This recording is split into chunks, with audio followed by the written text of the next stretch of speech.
Hola, mi nombre es Camilo López, soy CEO de Aderezo y hoy día vamos a tener una conversación de mejores prácticas con Andrés Sasso, el jefe del Contact Center en Chilquinta Energía.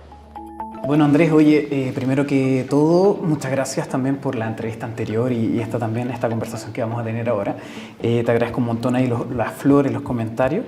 Y ahora, bueno, con toda la trayectoria que tú lleváis en servicio al cliente, trabajando también en la misma industria, servicios básicos y particularmente de electricidad, me imagino que tienes un montón de historias de guerra como líder de este tipo de equipos de atención digital y no tan digital en sus comienzos. Entonces quería preguntarte un poco cómo ha sido este cambio y desde que tú iniciaste más o menos el 2010, nos contabas, más o menos el 2010, hasta hoy día, 2023, casi hay 13 años de trayectoria. Cuéntanos un poco qué ha cambiado desde que tú partiste hasta ahora en la industria del contact center, cómo se manejan los equipos. Cuéntanos un poco cómo era al principio y qué cambios mayores han habido estos años. Bueno, efectivamente han habido muchos cambios. El primer cambio que se hizo en la organización, que fue un gerente en su momento que dijo, oye, aquí tenemos que cambiar el paradigma de la atención de cliente, dejar de hablar de tecnicismos, claro, dejar de hablar de, no sé, de un reconectador, de un alimentador, de un medidor y empezar a ponerse un poquito más en las emociones del cliente. Claro, claro. Entonces, desde ahí se origina este cambio o esta evolución que ha tenido Chilquinta desde esos tiempos y en lo que hemos llegado hoy día. Y con respecto al contact center, la verdad que para nosotros también fue un tremendo cambio. ¿Por qué? Porque empezaron a salir tecnologías nuevas. En el 2010 con el terremoto necesitábamos informar de una manera distinta, claro, cómo estábamos funcionando, qué es lo que estaba pasando. Twitter cobró mucha relevancia. Twitter era una herramienta en ese momento, pero que tenía muchos seguidores, empezó a crecer mucho. A raíz de eso empezó a crecer mucho. Y la verdad que el cambio fue súper grande, cuando un cambio tanto de mentalidad, de empezar a pensar en, oye, solamente llamados telefónicos, sino que empezar a pensar, oye, tenemos clientes que no nos gusta llamarlos, exacto, sí, que no nos gusta llamarlos y que quieren atenderse por otros canales. Y ahí empezó, y esto yo creo que es un error que al menos nosotros lo consideramos un error que cometimos, quizás hay empresas que lo van a seguir cometiendo, que nosotros empezamos a decir, oye, vamos a abrir canales para migrar la atención telefónica a esos canales. Y empezamos a abrir canales.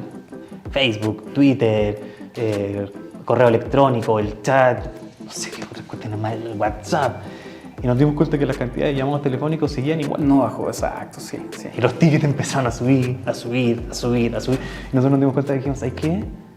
La verdad es que la idea que nosotros teníamos de migrar la atención telefónica a estos canales no era tal. No va por ahí, sí, exacto. Porque los clientes que nos están contactando por esos canales son clientes que no quieren hablar por teléfono y que le acomodan estos canales. Entonces le abrimos una oportunidad para poder contactar. Exacto. Que no es malo, porque también es bueno saber que los clientes que no nos contactan, qué es lo que piensan, qué es lo que claro, están ahora sintiendo. ya está ahí tomando un segmento que está desatendido en el fondo. Exactamente. Entonces ahí empezamos a dar cuenta que, oye, ¿sabes qué? La estrategia no era tal. La estrategia había que, dado que ya estábamos arriba del caballo con estos canales, había que cambiarle un poco el foco a esa estrategia. Perfecto, claro. Cuéntanos un poco la cultura, el cambio cultural también, o sea, cómo estaban operando en el contact center antiguamente y qué pasó que empezaron a modernizarse un poco.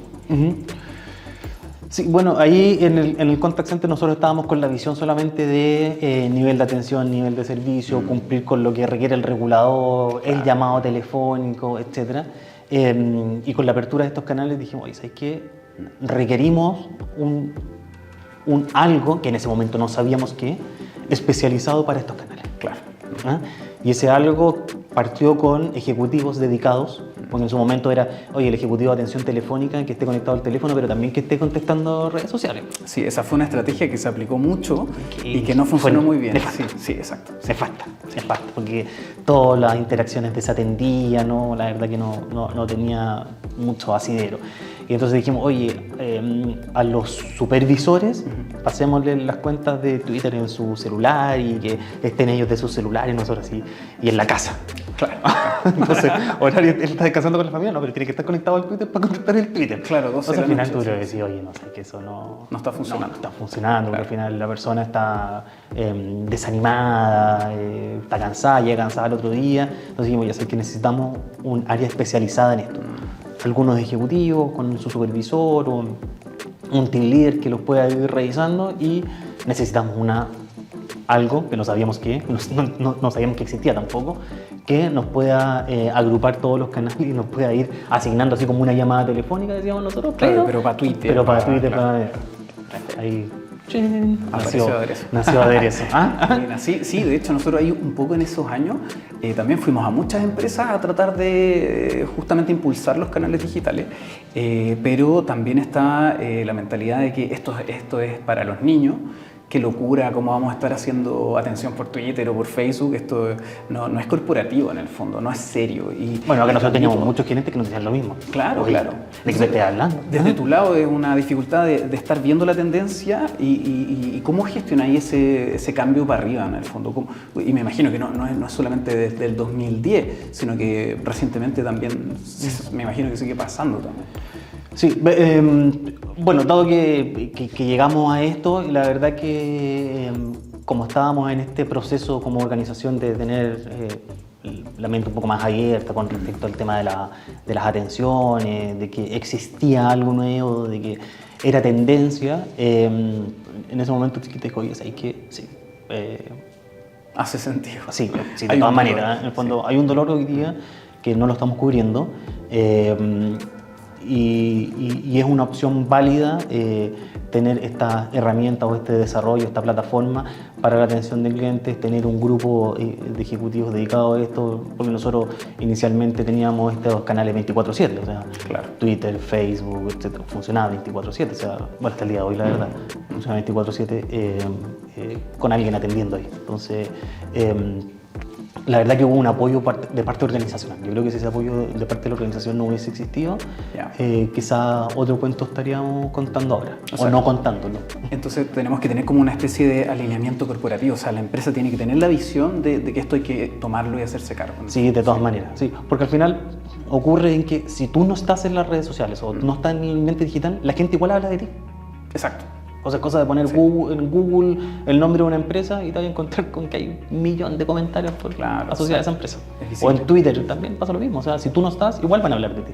Entonces, o nos hacemos cargo de lo que están hablando de nosotros, o hacemos la vista gorda y tapa ahí el sol con un dedo en el fondo. Claro, ¿no? Entonces nosotros dijimos, no, hay que... No, aprovechémoslo. Y dado que el Twitter, sobre todo, era un boom súper mediático, en el fondo nosotros definimos, oye, Twitter es una plataforma que en general el cliente se expresa muy rápido, en algunas ocasiones un poco agresivo, pero también están los medios de comunicación muy presentes. A diferencia del Facebook, que de repente el Facebook es un cliente privado, sí, un poco más privado, que el cliente tiene un poquito un poco más relajado, más tranquilo, en el otro es un poco más confrontacional, cuando Twitter es una herramienta súper confrontacional. Entonces dijimos, bueno, ¿sabes qué? Tenemos que enfocarnos en el tema. Oye, y tú, bueno, ya has hecho trayectoria y has visto cómo esta industria se ha transformado básicamente de ser un mundo 100% telefónico a hoy día apertura digital, y ahora ¿cómo están ahí en esas proporciones en el fondo? O sea, ¿cómo ha cambiado? ¿La gente sigue llamando por teléfono? ¿Cuánto participan en digital? ¿Cómo andan los tráficos ahí en los distintos canales? Y también la capacidad que tienes para abordar cada mundo en el fondo. Sí.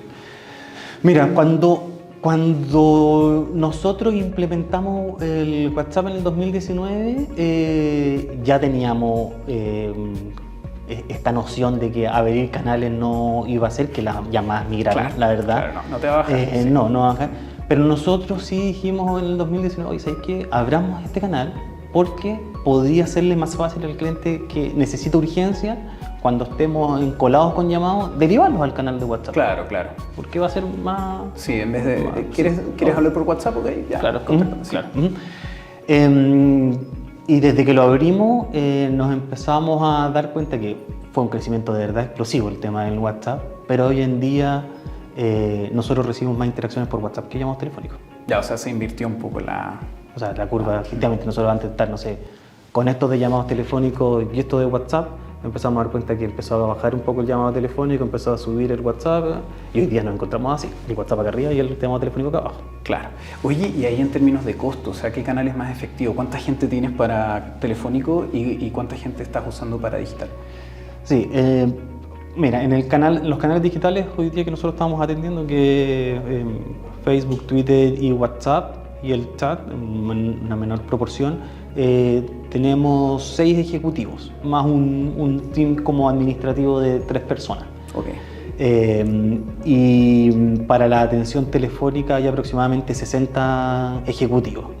60 versus 6. 60 versus 6. ¿Con tráficos en qué orden de magnitud? ¿El doble de WhatsApp versus más o menos, no sé, llamadas telefónicas son 35.000 mensuales en promedio y WhatsApp 60.000. Ya, perfecto. O sea, doble tráfico, pero 10 veces menos equipo. ¿Y cómo lograron ese nivel de eficiencia? Sí, ese nivel de eficiencia lo logramos, bueno, obviamente con apoyo de ustedes, pero nosotros dijimos, oye, ya, queremos que el bot sea parte de la atención a través del canal de WhatsApp. Perfecto. Pero no sabíamos lo que los clientes querían hacer a través del WhatsApp. Entonces, por eso partimos con 3 consultas nomás. Oye, perfecto. No sé, descarga la boleta, genera un reclamo por estar sin energía y el otro que no me acuerdo cuál era. Conocer el saldo, por ejemplo. Entonces nos empezamos a dar cuenta y dejamos una pregunta abierta. Ya. De qué le agregaría al menú. Ya. Bueno. Entonces nos empezamos a dar cuenta que, oye, quiero generar financiaciones, quiero saber dónde pagar y empezamos a recopilar un montón de información. Y también había mucha información del bot que no entendía. Entonces ahí con ustedes se empezó a crear una reunión mensual de seguimiento de los resultados del bot, donde nos empezaron a exponer cuáles eran los resultados del bot, qué no estaba entendiendo, cuáles eran las principales causas que no entendía, y en base a eso lo empezábamos a entrenar, no necesariamente ponerlo como menú, sino que cada vez que el cliente dijera, por ejemplo, oye, ¿dónde puedo pagar? El bot puede pagar aquí, en este sector, etc. Entonces eso fue y ha sido hasta el día de hoy un reentrenamiento del bot que significa... Es continuo en el fondo. Sí, y no lo vamos a parar nosotros, porque entendemos que hoy día los clientes quieren una cosa, pero mañana pueden querer otra cosa. Entonces el bot tiene que empezar a adecuarse a las necesidades del cliente. Sí, lo vimos también en la pandemia. A nosotros como Aderezo también nos pasó que teníamos varios bots y de repente todo el mundo cambió de un día para otro y esos bots que estaban entrenados de pronto cambiaron y sale la necesidad de que tenéis que estar manteniéndolo al día. Es súper importante estar preparado para eso. Oye, y también respecto a tu liderazgo en términos de equipos de contactabilidad, cuéntanos un poco alguna historia de guerra o algún aprendizaje fundamental que le pueda servir a otros managers para enfrentarse al desafío de tener equipos grandotes y dando cara a los miles de clientes que nos están escribiendo. ¿Qué tips crees tú que son fundamentales para poder tener un equipo motivado, contento y que también sea efectivo? Mira, la verdad que aquí hay un montón de definiciones de libros, de cómo mantenerlos motivados a los equipos, etcétera, que sí está bien, se pueden implementar y hay veces que funcionan y otras veces que no funcionan. Pero lo que creo, hablando personalmente, lo que más ha servido en todo este proceso es la cercanía. Cuando ser parte y que te vean siendo parte del proceso de cambio. Perfecto. O sea, no que te vean como una persona alejada de, oye, esta persona quiere implementar esto, pero ¿cómo se le ocurre? Sino que te vean metiendo las manos en el barro. En el barro, claro. Y saber también cómo funcionan las cosas. Y hablar con conocimiento de causa. De repente uno no puede tener el conocimiento de todas las cosas que están pasando, eso lo tengo súper claro. Pero sí, yo me definí en su momento de que yo tengo que estar ahí. Cuando si alguien me dice, oye, no sé, en Aderezo, en la pestaña de satisfacción, yo tengo perfectamente claro dónde está la pestaña de satisfacción, cómo se ingresa, cómo se crea una encuesta. Entonces, creo que eso genera cercanía con los equipos y les da más confianza. Que tú sabes, que claro, sabes el problema. Claro, que les genera más confianza para poder, en el fondo, implementar estas cosas que nosotros queremos hacer. Que por lo demás no son cosas que estamos implementando que a mí se me ocurrieron el día de la mañana, oye, yo me levanté, ya quiero hacer esto. Sino que significa un seguimiento de las cosas que los clientes han querido desde hace un tiempo. En el fondo queremos escuchar al cliente, que va por ahí. Y en esa parte del escuchar al cliente también trato de hacer parte del equipo. Donde digo, oye, necesito que ustedes, que son los que están ahí, puedan identificar realmente qué es lo que quieren los clientes. Claro, y lo levanten. ¿Y ahí tienes mecanismos establecidos? ¿Es una conversación o hay un protocolo? Mira, la verdad que el equipo con el que trabajo hoy día no es un equipo muy grande. Equipos ejecutivos son aproximadamente, no sé, 100 personas más el equipo directo mío que son 9. Perfecto. Y yo con mi equipo que es directo con que somos 9 personas, nos juntamos todas las semanas a conversar de estos temas. Perfecto, hacen como una retrospectiva de la semana. Exactamente. De qué es lo que ha pasado, qué cosas que no hemos encontrado que antes no pasaban, posibles soluciones. Y hay semanas en que no se conversa nada o nos juntamos 15 minutos y bueno, ya nos vemos la próxima semana. Claro, y hay otras semanas que podemos estar 2 horas hablando porque, oye, pasó esto y de esto nos descolgamos de esto y de esto y empieza a crecer el tema. Entonces, creo que a mí me resulta cuando te ven ahí metido y entendiendo hacia dónde va el tema, cuando entendiendo también que implementar esta tecnología no significa que el equipo se vaya a terminar. Exacto. Sino que van a cumplir un rol distinto. Y este rol distinto es, oye, empezar a ver qué es lo que quieren los clientes. Claro, una atención más personalizada, de repente, tener ese tiempo. Oye, y bueno, es que son muchas preguntas. Por un lado, me gustaría entender un poco cómo es la estructura que tú tienes debajo para poder administrar un contact de alrededor de 100 personas. ¿Cuál es la estructura? ¿Cada cuántas personas tienes un líder? ¿Cómo se organizan en ese aspecto? Bueno, la estructura que existe aquí en Chilquinta es... yo tengo un subgerente que está a cargo mío, de ahí vengo yo y mi equipo son un ingeniero que me apoya principalmente con el tema de los análisis, pruebas de nuevos desarrollos, los QA, los pasos a producción, etc. Y un equipo de supervisoras y analistas. Entonces tengo un equipo de supervisoras de canal telefónico y un equipo de supervisores de canales digitales o analistas de canales digitales. ¿Y hay algún número? O sea, X ejecutivos, ¿cada cuántos managers? ¿Tienes ahí como algún número? Con la empresa que trabajamos que nos presta el servicio de atención de clientes son, si no me equivoco, son aproximadamente entre 10 y 15 ejecutivos por supervisor. Ya, perfecto. Sí. Sí, nosotros hemos visto que también ese es como el número, anda por ahí entre 7 personas ya. Y eso hace cambio, no sé si alguna vez no tuvieron esa estructura y vieron un cambio en el fondo en la profesionalización, y no son puros ejecutivos que hay que poner, sino que hay que preocuparse de que hayan líderes en su justa medida en el fondo. Sí, fue un cambio que se hizo que tomamos nosotros hace un par de años, diría yo, porque nos empezamos a dar cuenta que el ejecutivo, al final, el 100% de los ejecutivos dependían de una sola persona. Entonces, cuando se le tenía que hacer una retroalimentación o una oportunidad de mejora, una recapacitación, etc., y venía un supervisor de afuera, no lo validaba. Ya, claro, ni te conozco. Claro, en el fondo es, o sea, ya, sé que eres supervisor, pero mi jefe es otro. Claro. Entonces ahí nos dimos cuenta, ¿sabes qué? Necesitamos que realmente tener a los ejecutivos agrupados en grupos más chiquititos. Exacto. Con un líder visible, y que ese líder, ayudado obviamente del área de calidad, de formación, etcétera, sea capaz de retroalimentar a todos sus ejecutivos y mantenerlos con una nota de calidad que le exigimos nosotros. Exacto, mayor supervisión. Oye, y en términos de capacitación, entrenamiento del equipo, siempre es un tema en el contact center. ¿Cómo llevan ese proceso? O quizás qué cambios han hecho que tú encuentras que funcionaron mejor. ¿Cómo ha sido la historia de estos últimos más de 10 años? Sí, hay una fórmula que al menos nos ha funcionado harto, yo creo que los últimos 4 años, que nuestro negocio es complejo. Es complejo, ¿por qué? Porque la regulación eléctrica es súper compleja. Claro. La facturación es compleja, existen distintas tarifas, entonces depende de la tarifa, cómo te facturan, el tema de las lecturas, no siempre se confía en la lectura, etc. De repente uno tiene una percepción, pero lo que demuestra el medidor es algo distinto a la percepción que tenemos. Entonces, en general, es complejo el mundo del contact center, de cómo te conectas a la electricidad, etc. Y lo que nosotros implementamos ahí en la plataforma es cada persona que se va a conectar a atender a un ejecutivo tiene que pasar sí o sí por una certificación que dura 10 días. Perfecto.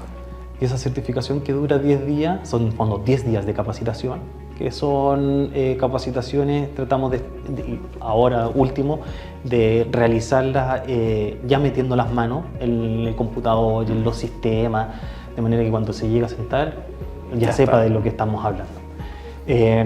Y luego de eso viene una marcha blanca con los ejecutivos, donde se le está apoyando constantemente durante un mes más o menos. Hay un líder al lado de ellos que está escuchando, resolviendo rápidamente, y después pasan a completar el equipo de los supervisores que están disponibles y entran en el proceso de calidad comercial que nosotros tenemos planificado mensualmente.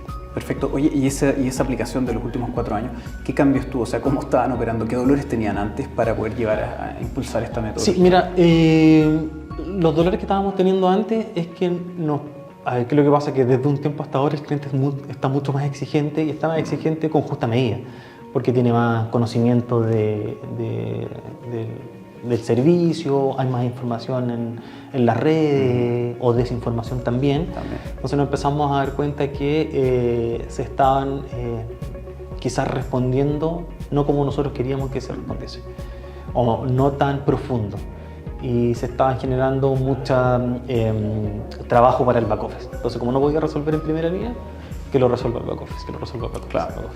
Entonces dijimos, no, es que tenemos que cambiarlo porque tenemos que tratar de resolver en primera línea. Entendemos que no podemos resolver el 100% de las cosas en primera línea y que cosas tienen que pasar atrás, pero que no sean tantas. Claro, perfecto. Y hoy día tienes un bot ya reduciendo más o menos qué porcentaje de las consultas.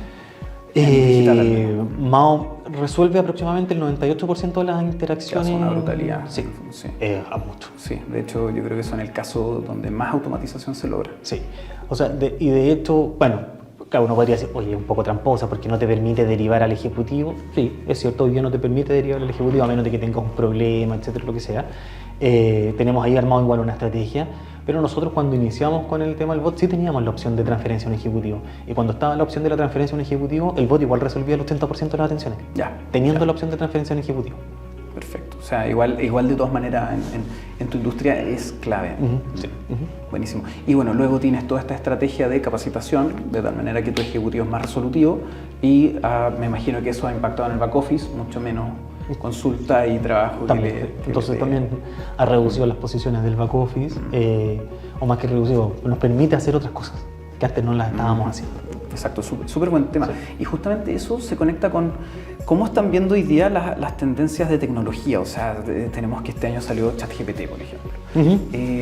Como líder, ¿cómo estás viendo eso? ¿Cómo estás comunicando para cuidar a tu equipo? Las incertidumbres que aparecen, ¿qué estrategia estáis tomando? ¿Qué comunicación das? Y ustedes también como empresa, ¿cómo ven este tipo de tecnología? Mira, la verdad es que con a nosotros nos interesan mucho las nuevas tecnologías que van saliendo. De hecho, estuvimos piloteando con ustedes el tema del ChatGPT, teníamos 2 visiones con el tema. En una primera instancia nosotros dijimos, oye, implementémoslo, pero para que no genere ruido, implementémoslo a los ejecutivos. Claro, para que sea el asistente del ejecutivo. Claro. Y de manera que entienda que, oye, estas tecnologías son buenas, porque la verdad que no llegan a quitarme la pega, llegan a ayudarme a ser más resolutivo en la pega. Exacto. Cuando todas estas cosas fáciles me las puede resolver él. Y las cosas que son más complejas, que requieren tiempo, que requieren análisis, las sigo haciendo yo. Entonces, por ahí partimos trabajando nosotros con este tema.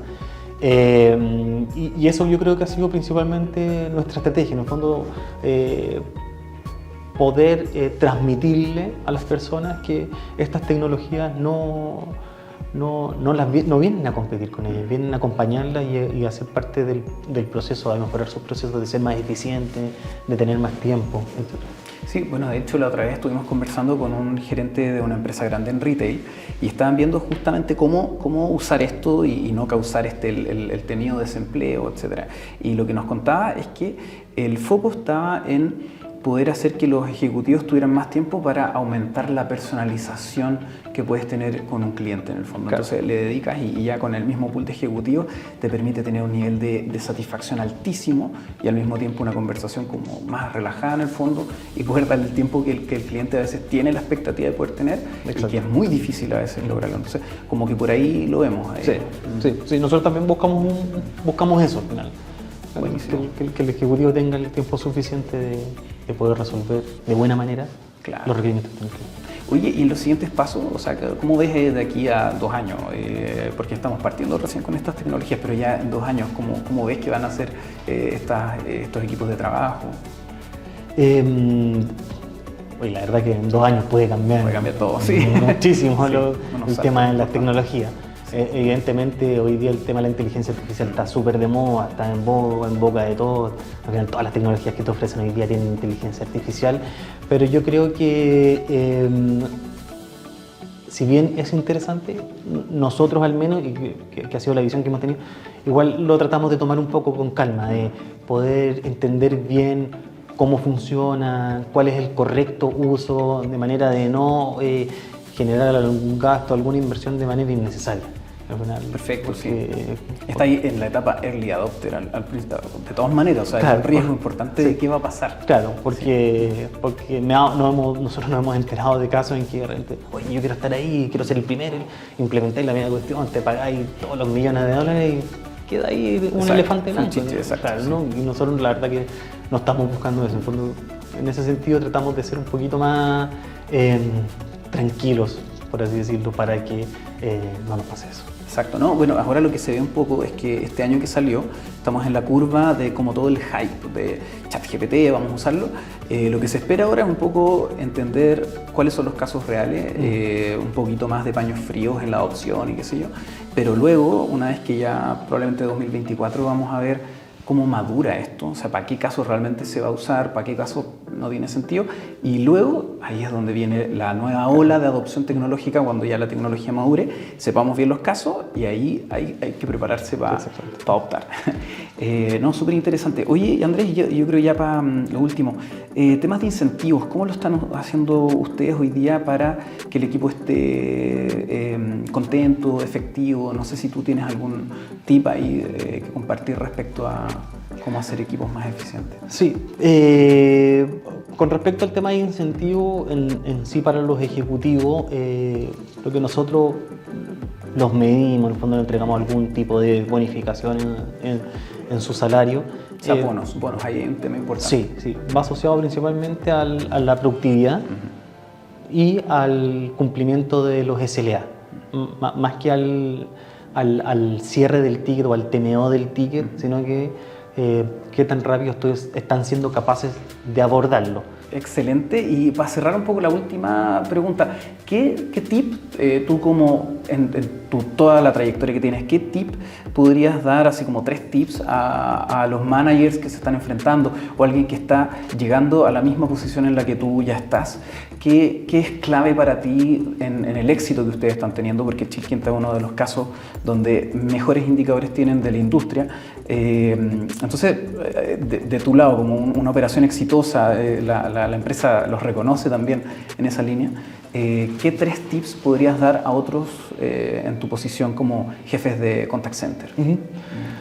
A ver, bueno, lo primero que diría yo es que si bien a veces las organizaciones nos contratan a nosotros, nos dicen que las cosas tienen que ser para mañana, también hay que entender que aquí uno no puede hacer magia. Claro. Y de repente estos procesos de tecnología requieren un penseque de repente un poquito más sofisticado, claro, o con un poquito más de tiempo. Hay que tomarle el tiempo necesario. Yo creo que por ahí es uno de los principales, al menos que nos ha funcionado a nosotros. Claro, o sea, darle tiempo al tiempo, los procesos toman su... Claro. Lo otro es que estar compenetrado con el equipo. Yo creo que el tema de las relaciones interpersonales, que si bien puede ser un concepto que se utiliza mucho, yo creo que de verdad es clave. O sea, que el equipo te conozca, o sea, entienda cuáles son los objetivos de uno y de la organización. Claro.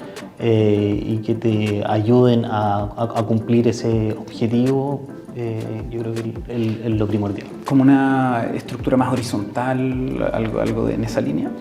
Sí, de repente puede ser una estructura más horizontal. La verdad es que nosotros no tenemos una estructura tan horizontal, tenemos una estructura... Tú puedes tener la estructura, pero el trato... claro, el trato es distinto. Sí. Es que yo creo que cuando tú haces parte del equipo del proceso, es distinto. Ellos se sienten parte del cambio. Claro. Yo creo que por ahí va el tema. Cuando se le exige, oye, tenés que hacer esto, ¿y por qué? Porque sí tenés que hacer. Ahí generamos un conflicto de por qué lo estoy haciendo, de que las tecnologías me vienen a quitar el puesto de trabajo, etc. Y un último tip, o el tercer tip, tener la confianza también o tratar de ganarse la confianza de la organización, de quienes lideran la organización, y que entiendan que esto es lo que va a hacer cambiar la atención del cliente. Totalmente. O el servicio al cliente o la expectativa del cliente. No, ahí tenemos la cifra típica de que es 10 veces más caro captar un cliente nuevo que uno al que ya tienes fidelizado, y también está la paradoja del problema del servicio al cliente, que al final un cliente que experimenta un dolor con la organización, pero luego eres bueno en resolverlo, luego queda mucho más fidelizado que un cliente que siempre le funciona todo bien. Claro. Sí, no, excelente. Oye, Andrés, muchas gracias. No, gracias a usted. Mucha información súper interesante, así que nada, un gusto conversar contigo hoy día. Igualmente, muchas gracias a usted. Vale.